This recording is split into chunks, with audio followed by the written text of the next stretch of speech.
Selden and Pramila and Giapal and Simone for those wonderful introductions. Guys, thank you very much.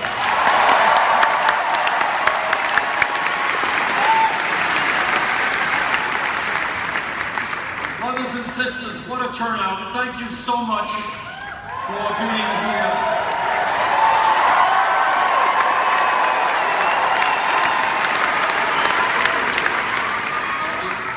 Doesn't seem true, but we began this campaign about 3.5 months ago, and the momentum has been unbelievable.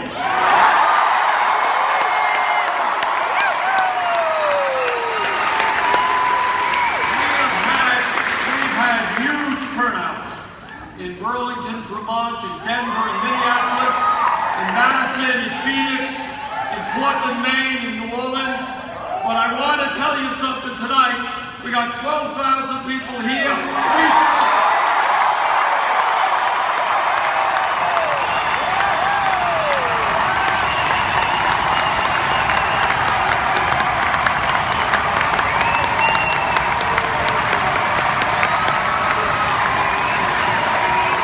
And a few minutes ago, I just said hello to 3,000 people outside.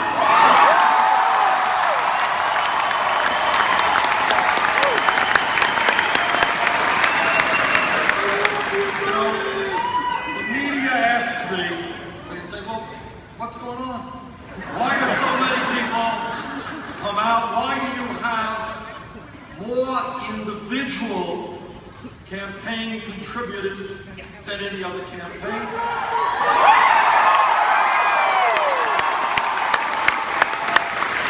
Why last week did we have 3,700 organizational meetings all across this country? 100,000.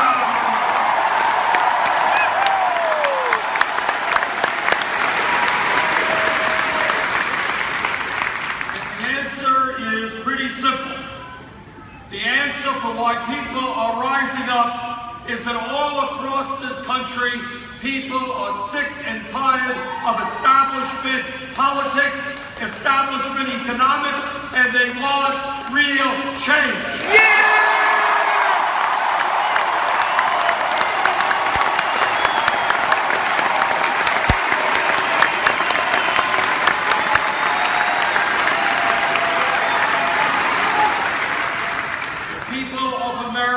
Understand that corporate greed is destroying our country, that American politics is now dominated by big money interests, and that much of the mainstream media is prepared to talk about everything except that is what is most important.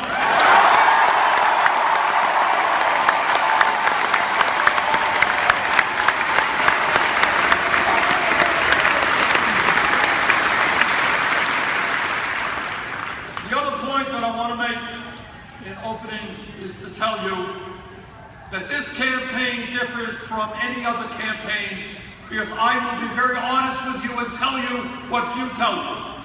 And that is no president can do it alone. No one person in the White House can take on Wall Street, corporate America.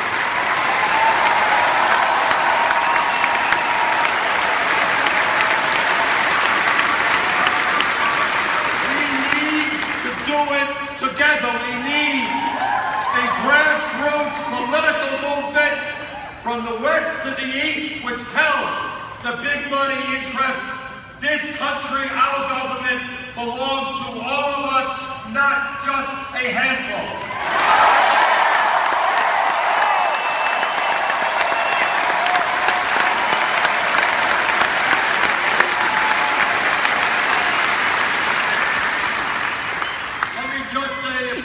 Now, because you've heard a lot from the people who came before me about institutional racism and criminal justice reform. Let me be very brief and say this. As somebody who has one of the strongest lifetime civil rights records in the United States Congress, no president will fight harder to end the stain of racism in this country and reform our criminal justice system.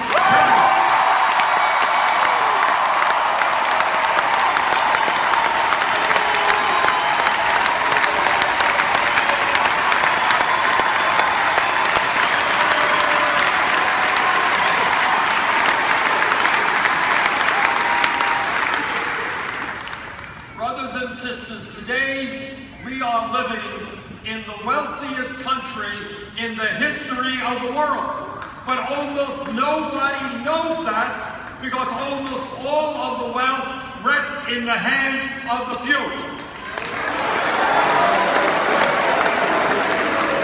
The United States now has more income and wealth inequality than any major country on earth, and it is worse today than at any time since 1928.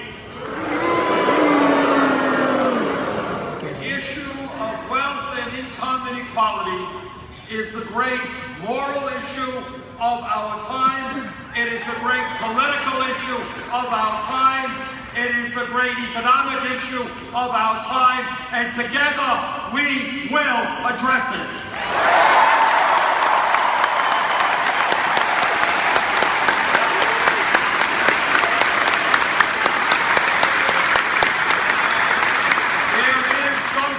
Profoundly wrong when the top 1/10 of 1% owns almost as much wealth as the bottom 90%. There is something profoundly wrong when 58% of all new income goes to the top 1%.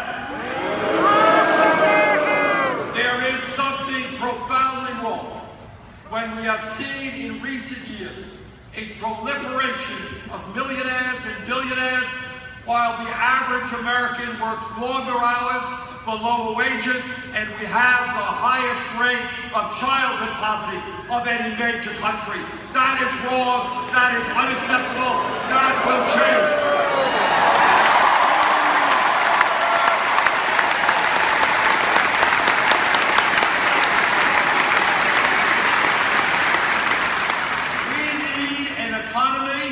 That works for working families and the middle class, not just a handful of billionaires.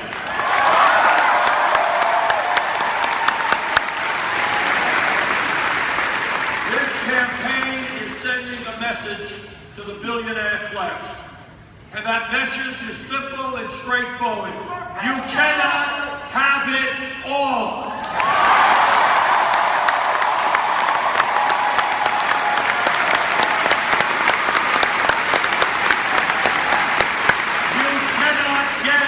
Huge tax breaks when children in America go hungry.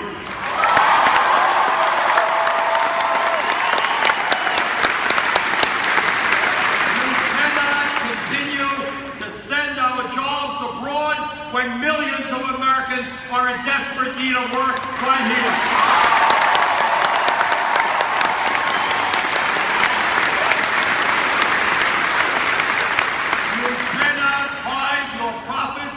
In the Cayman Islands and Bermuda, you will pay your fair share of taxes.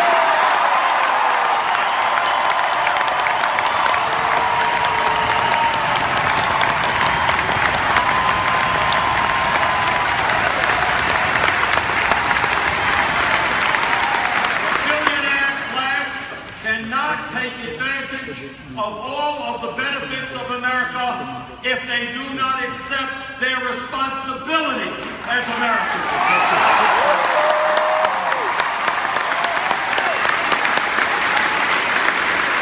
But the economic crisis that we face is not just the grotesque level of income and wealth inequality. We've got to be honest and understand that for the last 40 years, the great middle class of this nation, once the envy of the entire world, that great middle class is disappearing.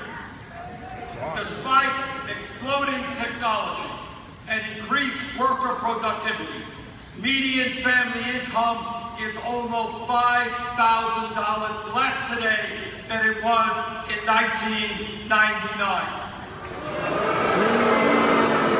In my state of Vermont, in your state of Washington, people are working not one job, they're working 2 jobs, they're working 3 jobs, trying to cobble together some income and some health care. That is not an American economy. We can and must do much better than that.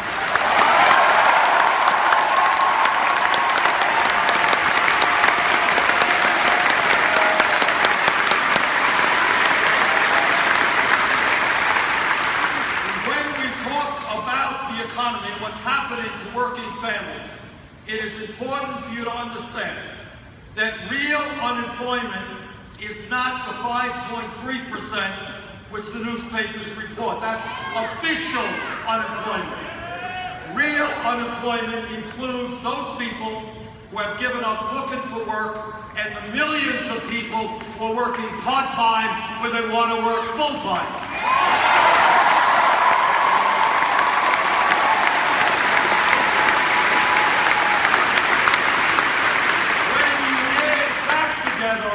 Real unemployment in America is almost 10.5%. And here is something else that almost nobody discusses, but it is a huge, huge issue. You know, one of the fun things about running for president is you can raise issues that other people choose not to talk about. Yeah. Let me talk about one issue. And that is that today we have a horrendous tragedy in terms of youth unemployment in America. Last month, I asked the Economic Policy Institute to do a study for us. And what they found is that for kids who graduated high school between the age of 17 and 20, if they were white, real unemployment and underemployment was 33%. If they were Hispanic, real unemployment was 36%. If they were African American, real unemployment is 51%.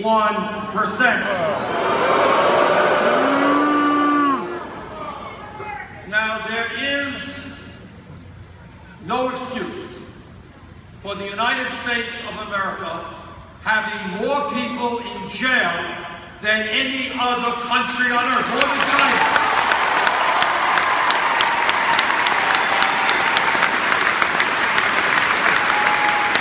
This is a failure of our criminal justice system, a failure of our educational system, and a failure of our economy. But I will tell you this. It makes more sense to me to be investing in jobs and education for our kids than in jails and incarceration.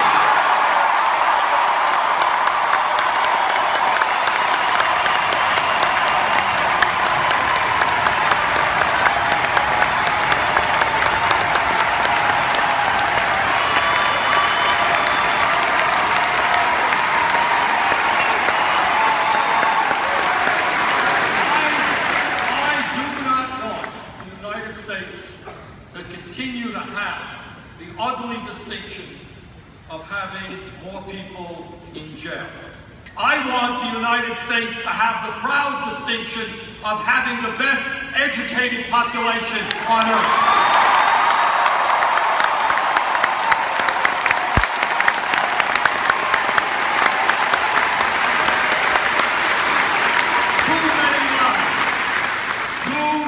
Lives have been destroyed by the so-called war on drugs. Too many lives have been destroyed by incarceration. We need to educate, we need to put people to work.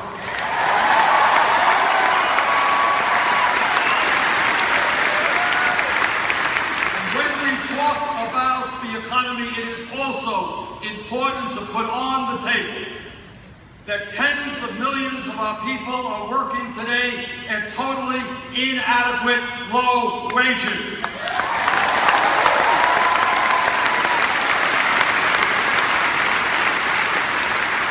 The current federal minimum wage of $7.25 an hour is a starvation wage and must be raised.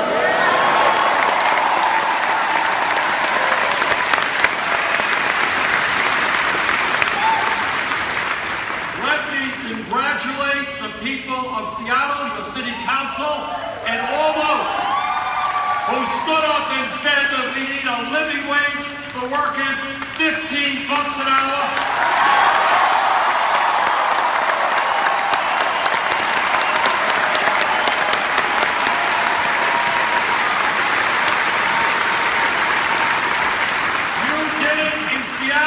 We are now going to do it for the entire country.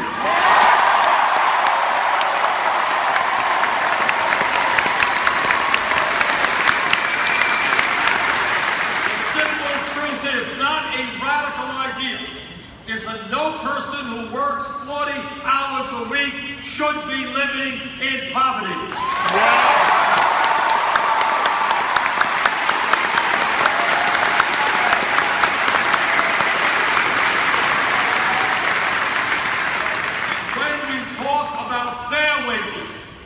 I want every man in this room to stand with the women of this country, demand pay equity.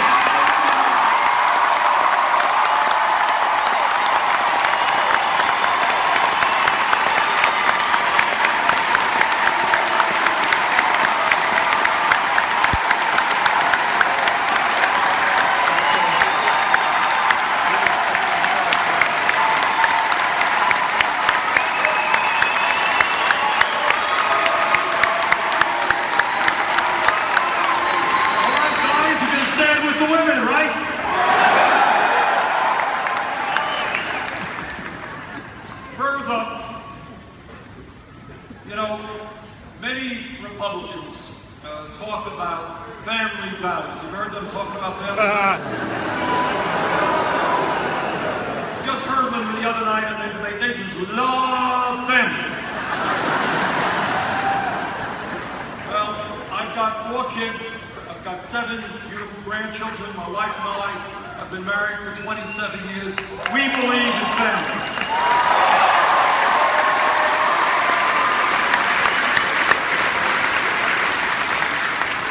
Our view of family values is just a little bit different. Now, when the Republicans talk about family values, let's be clear about what they're talking about. They believe that women in America should not have the right to control their own bodies. I disagree.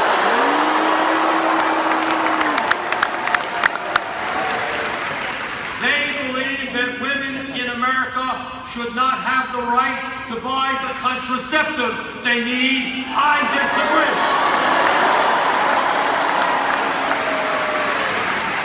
They believe that our gay brothers and sisters should not have the right to get married and enjoy all of the benefits of being Americans.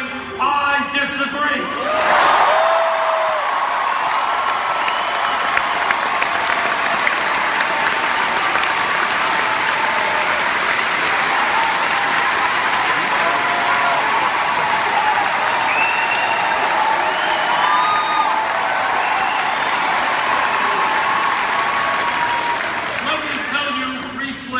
My view of family values, and that is that the United States must end the international embarrassment of being the only major country on earth, the only one, which does not guarantee workers paid medical and family leave.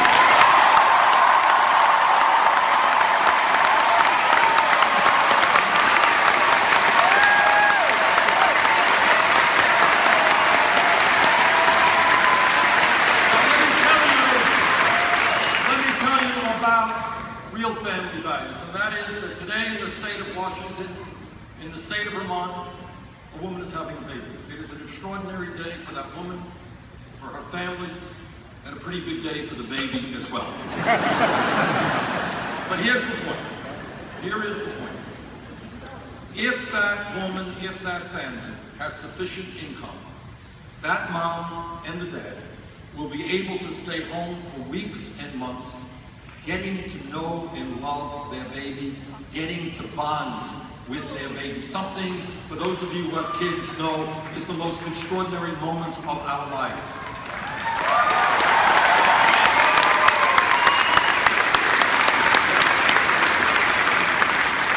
But if that mom does not have sufficient income, she will be forced to go back to work in 3 days, 5 days, 8 days. She will be separated from that baby she just bore. Separating a mom from her baby because she does not have sufficient income to stay home is not a family value, it is the opposite.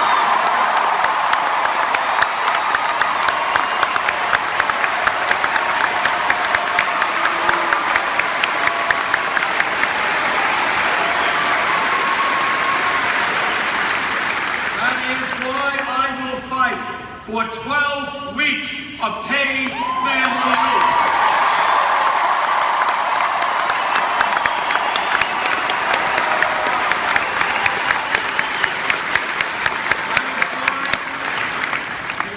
States must also join the rest of the industrialized world in understanding a few points, and that is that in our country today, you may know this, you may not know this, but because of the collapse of our middle class, the people of America work longer hours than do the people of any other country.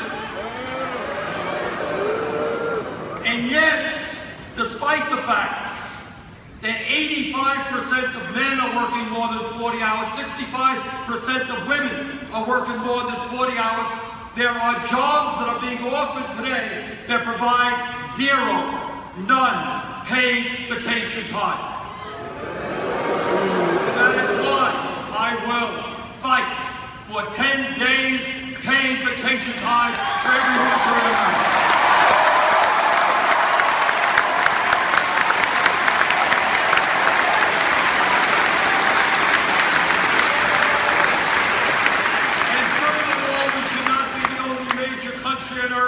Not guaranteeing sick time for our working people.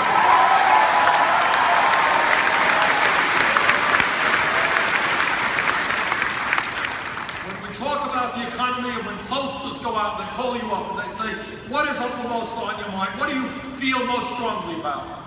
Invariably, what the American people say is a 4-letter word, J-O-B-S.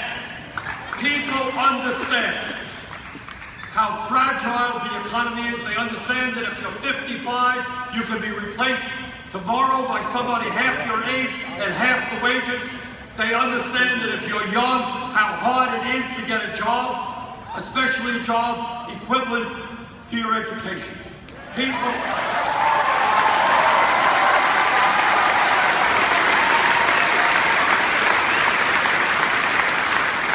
So the truth is, the federal government needs to develop a massive federal jobs program to put our people back to work.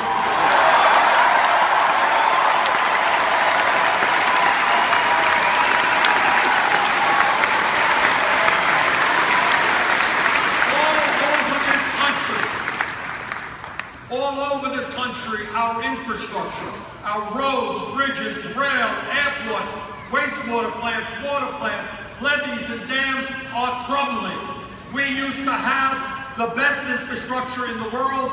Now we are far below many other countries.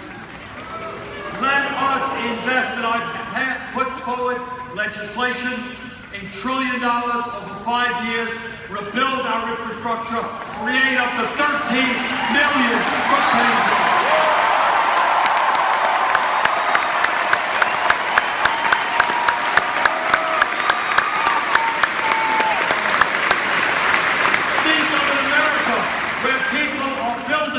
And repairing our rail system, our airports, our levees, our dams.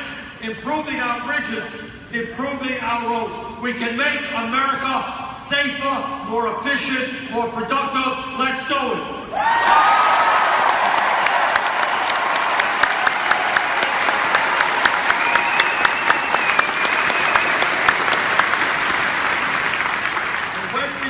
About jobs. It's not only the need to create millions of decent paying jobs, it is the need to stop the loss of jobs because of our disastrous trade policies.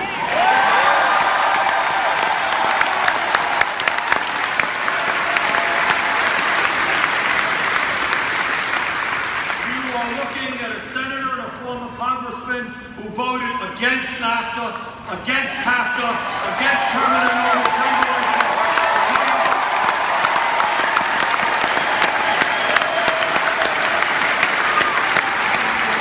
And you're looking at a senator who will do everything he can to defeat this disastrous TPP.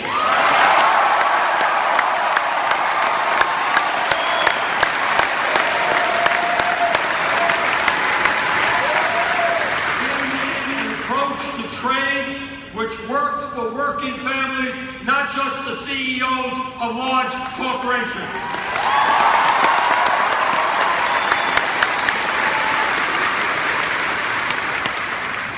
When we use such words as greed, recklessness, illegal behavior, arrogance, these are just some of the words to describe Wall Street.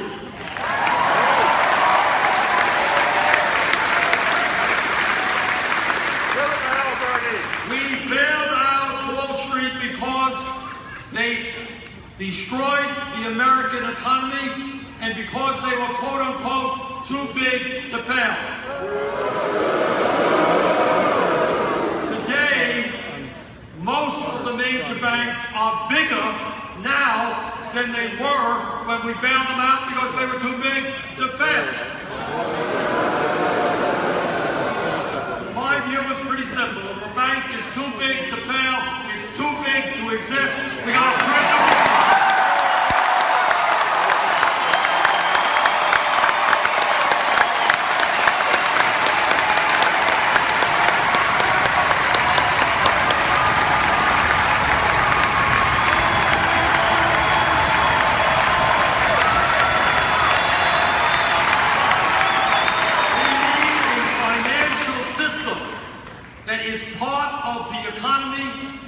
Affordable loans to small and medium-sized businesses that helps us create jobs, helps people buy homes, not charge us outrageous interest rates on our credit cards, not be an island unto itself whose only goal is to make outlandish profits.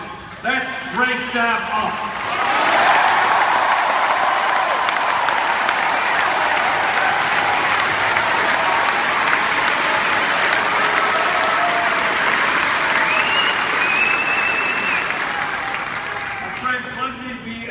Blunt and straightforward in telling, if I haven't been already, in telling you what I think most of you already know.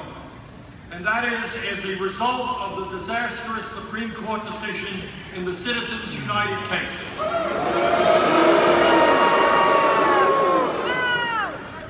The American political system has been totally corrupted.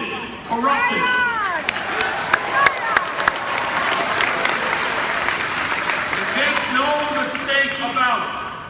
The foundations of American democracy are being undermined. But the Supreme Court said to the wealthiest people in this country, said, all right, guys, you already own much of the economy. Now we're going to let you buy the United States government, and that is exactly what they are trying to do. We have a situation where one family, the extreme right-wing Koch family, a family that believes in ending Social Security, Medicare, Medicaid, the Environmental Protection Agency, the U.S. Postal Service. That's their agenda. That one family one family will spend almost $1 billion on this campaign to elect candidates who represent the rich and the powerful. When one family can spend and is spending more money than either the Democratic Party or the Republican Party, brothers and sisters, that is not called democracy. That is called oligarchy.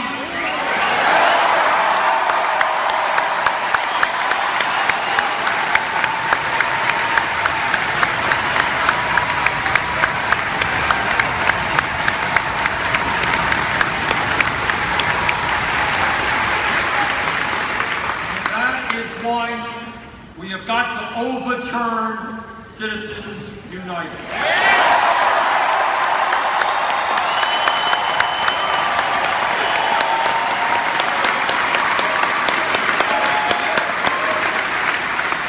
I have not made many promises during this campaign, but let me repeat one promise that I have made.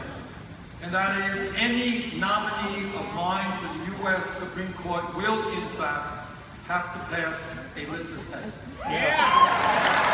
And that litmus test is that he or she will vote as soon as possible to overturn Citizens United.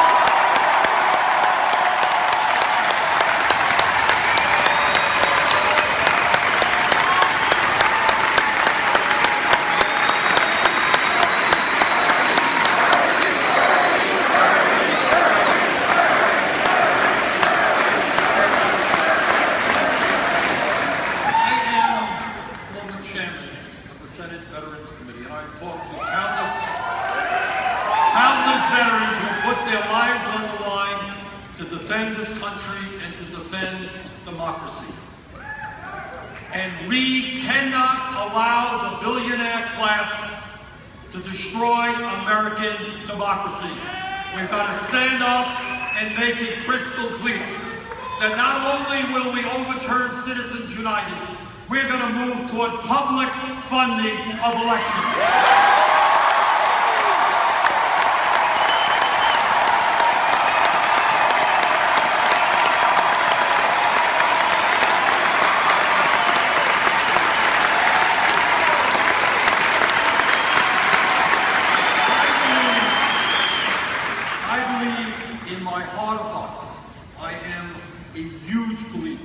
In democracy. I love democracy. I love the idea that everybody can participate in the political process. I love the idea that we can and should have serious debates and respect people's differences of opinion. I love the idea that anybody can run for office. But unless we move to public funding of elections, young people will continue to have to beg campaign funds from the rich and the powerful. That I want to see end.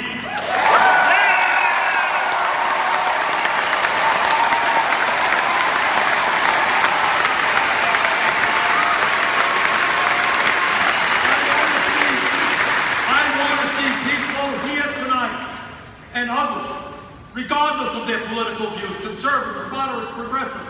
I want to see people say, you know what? I have a set of ideas. This is what I believe for my state, for my country. I'm going to run for office based on my ideas, not based on the amount of money I collect from billionaires.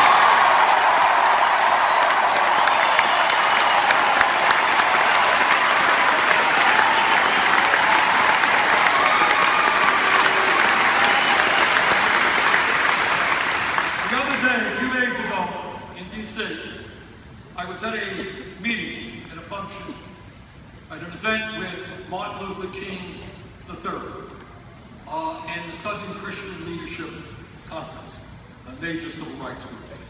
And they were there to honor and acknowledge the 50th anniversary of the Voting Rights Act in this country, a huge step forward.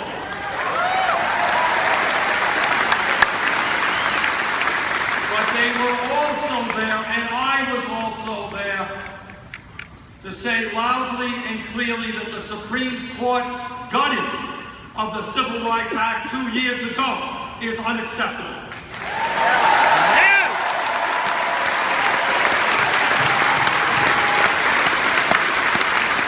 You can believe it, and how sad this is. Literally hours after the Supreme Court ruled, you had states going to work, trying to pass legislation, making it harder for people of color, poor people, and older people to vote. How disgraceful. Now, I'm a politician and I run for office. Sometimes I win and sometimes I lose. But it has never ever occurred to me to figure out a way to keep people from voting because they disagree with me.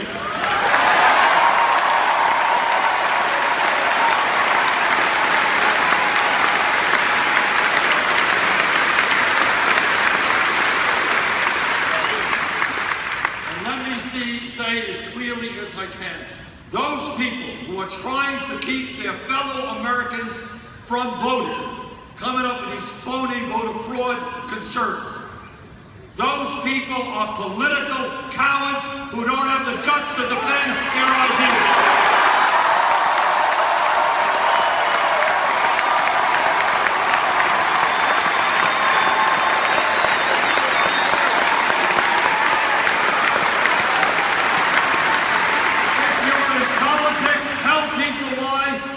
They should vote for you. Don't try to prevent others from participating in the democracy.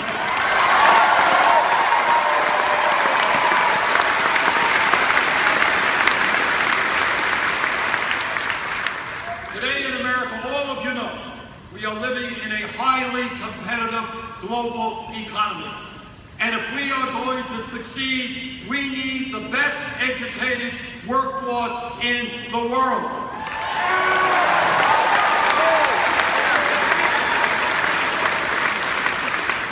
It is absolutely absurd that today in America, in the year 2015, hundreds of thousands of bright, qualified young people cannot go to college simply because their families lack the income.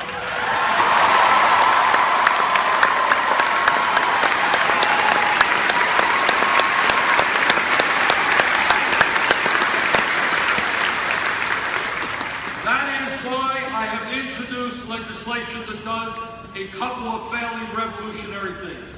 Number one, it says that in the United States of America, every public college and university will be tuition free. Yeah!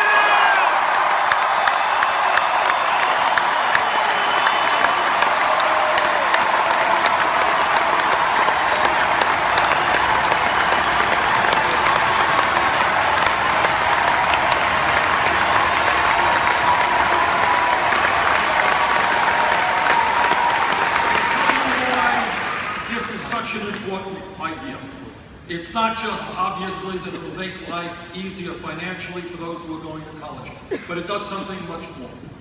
Right now in Seattle, in Burlington, Vermont, all across this country, there are kids who are in the 4th grade who are in the 6th grade. Their parents didn't go to college. Their friends' parents didn't go to college. They don't know anybody who went to college.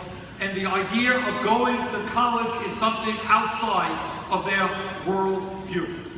But what we will say to those kids now is if you study hard, if you take school seriously, you will in fact be able to go to college regardless of the income of your family.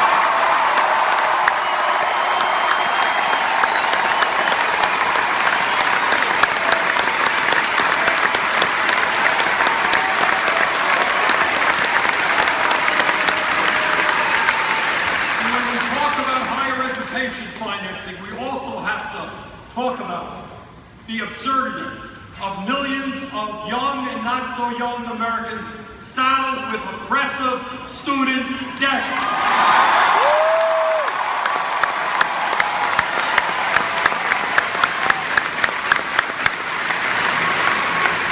Last year in Vermont, met with a group of people, young woman whose crime in life was She wanted to go to medical school. She did.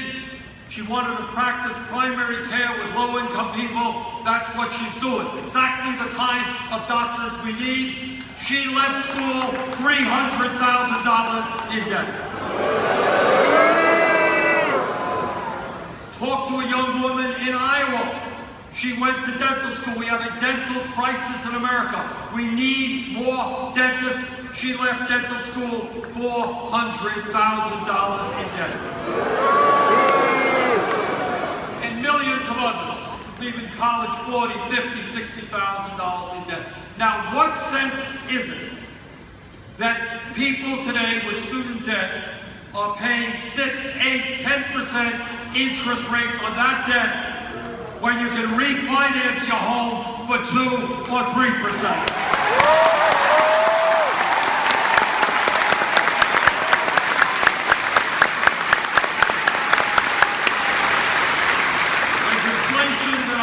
It will allow people to significantly lower their interest rates on student debt by refinancing, and furthermore, we're going to get the government out of profiteering on student debt.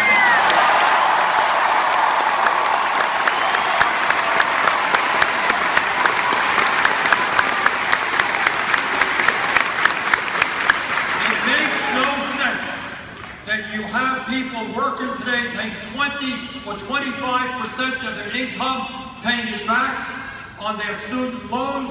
They can't get a home, they can't get married. That's wrong, and we're going to change that.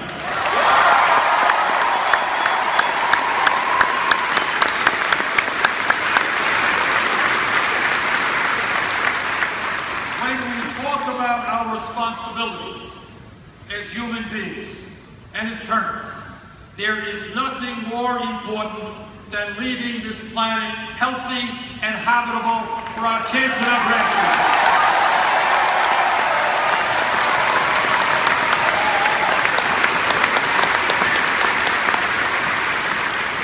The debate is over.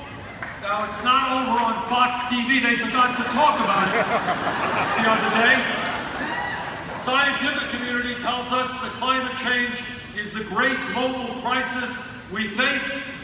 Scientific community tells us climate change is real, it's caused by human activity, it is already causing devastating problems in our country and throughout the world.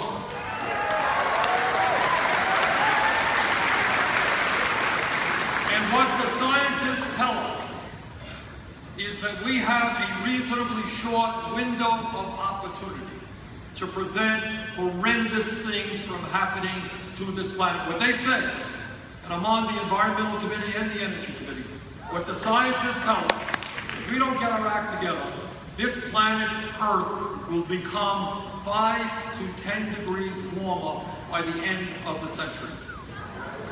More droughts, more flood, more extreme weather disturbances, more rising sea levels, more acidification of the ocean. And what the CIA tells us, climate change will result in more international conflict as people fight for scarce water and land resources. We have a moral responsibility to lead the world, to work with China and Russia and India, to lead the world in transforming our energy system away from fossil fuel.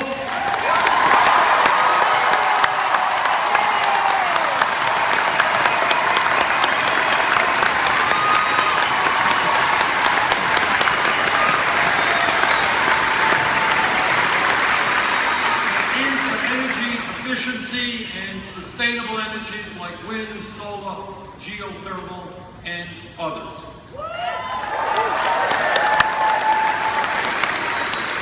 Now, the truth is, as perhaps the most progressive member of the Senate, I have strong disagreements with my Republican colleagues on a whole host of issues. That goes without saying.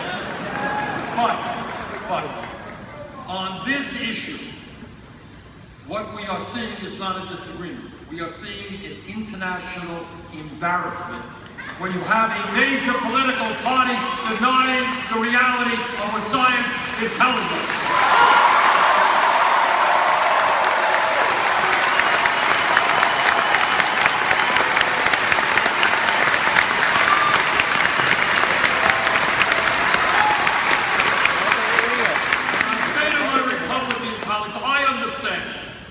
That your party is heavily funded by the Koch brothers and their fossil fuel machine. I understand you're funded by ExxonMobil and the coal companies. And I understand that if you listen to science, they may cut your funding. But I say this to my Republican colleagues. Have the courage and the decency to listen to your kids and your grandchildren, not what they're going to do.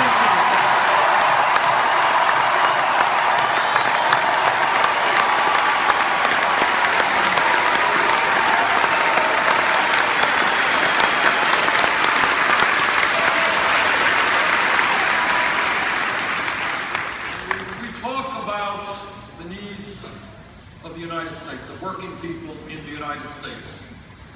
We should all be embarrassed that we remain the only major country on earth that does not guarantee all of our people health care as a right.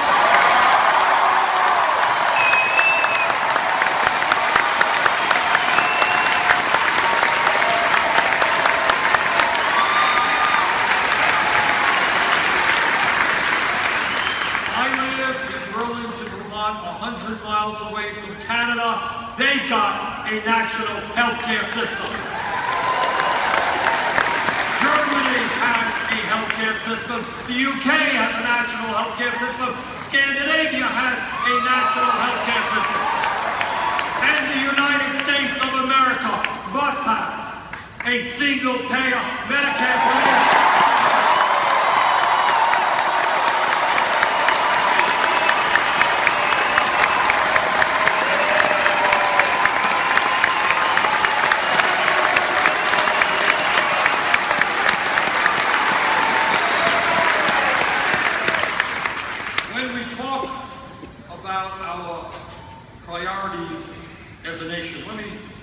Just tell you a little bit about where my Republican colleagues are coming from. I am the ranking member, the leader of the opposition on the Democratic side on the important budget committee.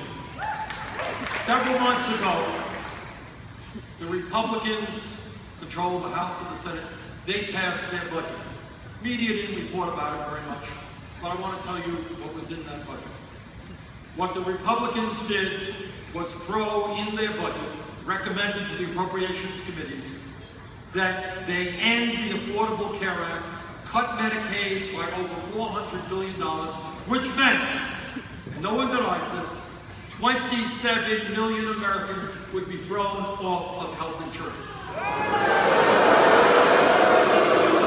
And when you ask them, as I did, tell me, when you throw 27 million people off of health insurance, how many of them will die?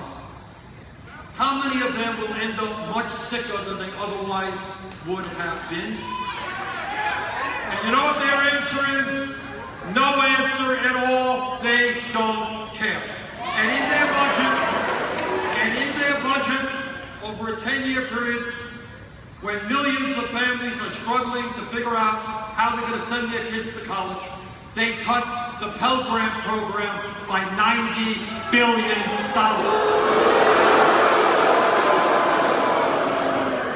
When millions of families are struggling to put food on the table, when half of the kids in public schools in America get free lunch or reduced lunch because their families lack the money, Republicans made massive cuts in nutrition programs, including the WIC program, which provides nutrition to low-income pregnant women.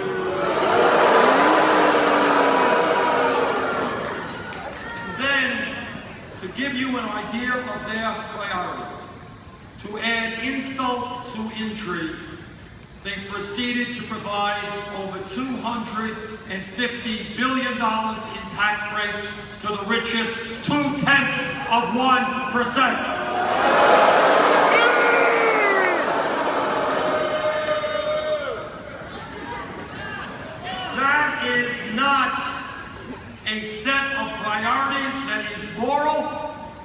set of priorities that the American people want.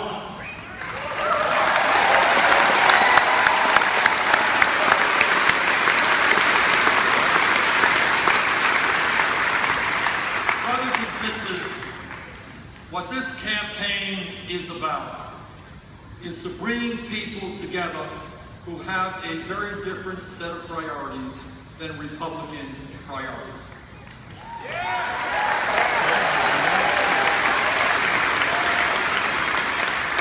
And to do that, we are going to have to build a strong grassroots movement and reach out to people who don't necessarily agree with us on every issue. My guess is that here in Washington, most working class Republicans do not believe that we should be giving huge tax breaks for billionaires and cutting Social Security and Medicare.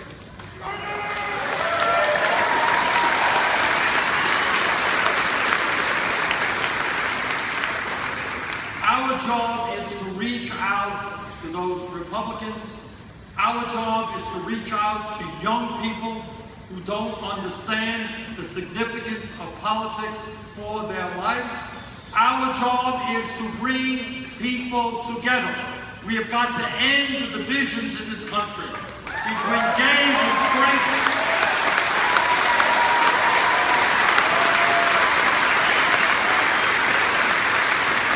between black and white.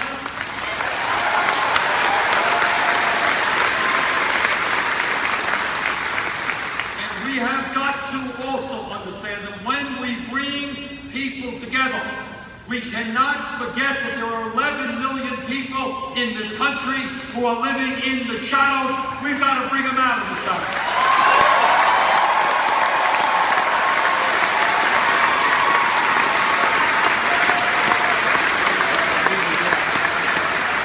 We must be about bringing families together, not dividing them. We need comprehensive immigration reform and a path toward citizenship.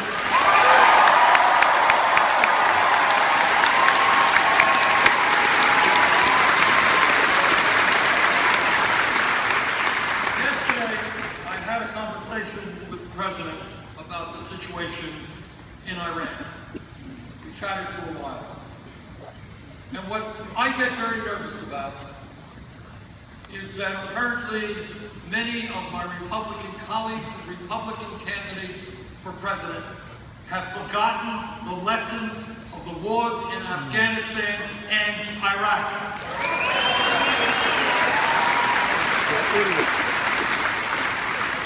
They forgot the real cost of war. Not just 6,700 brave Americans who died in Afghanistan and Iraq, but 500,000 came home with PTSD and traumatic brain injury.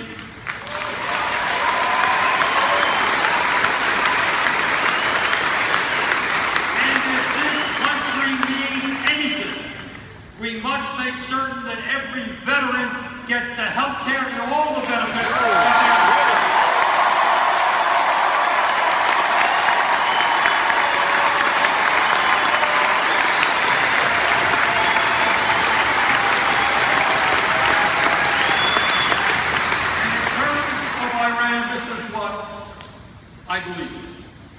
I believe that a great nation must do everything that it can to resolve international conflict, even with people we have strong disagreements with, rather than going to war.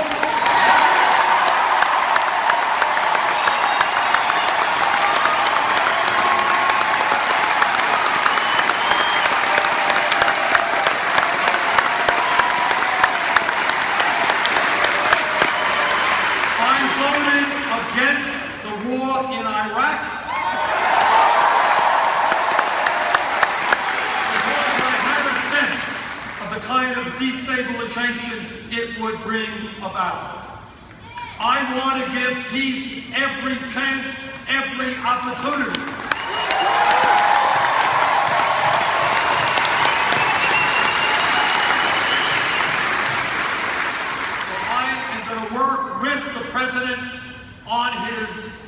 agreement in making certain that Iran does not get a nuclear weapon, but we can do that without going to war.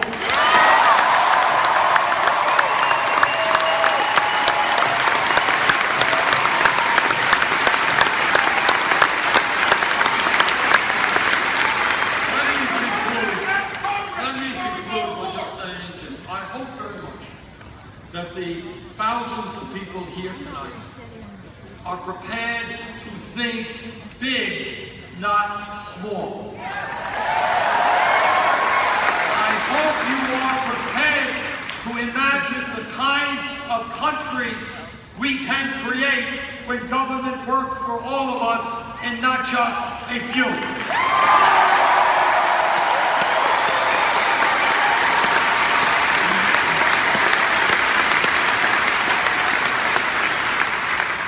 We can live in a country where health care is a right for all people.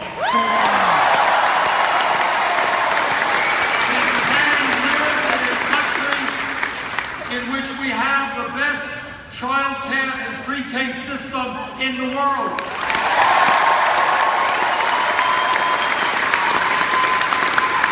We can live in a country where everybody who has the ability and desire can get a higher education regardless of their income.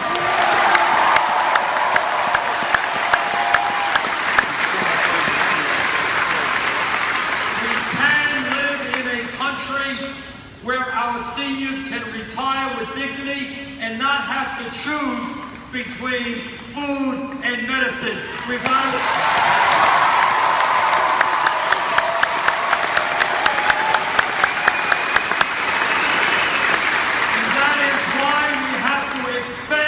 Social Security, not cut it.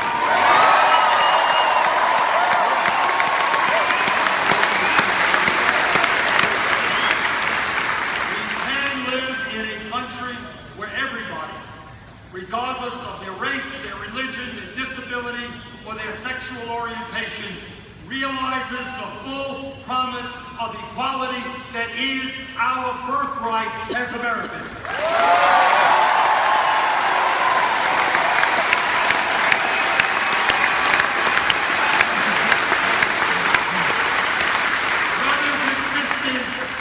This is not utopian dreaming.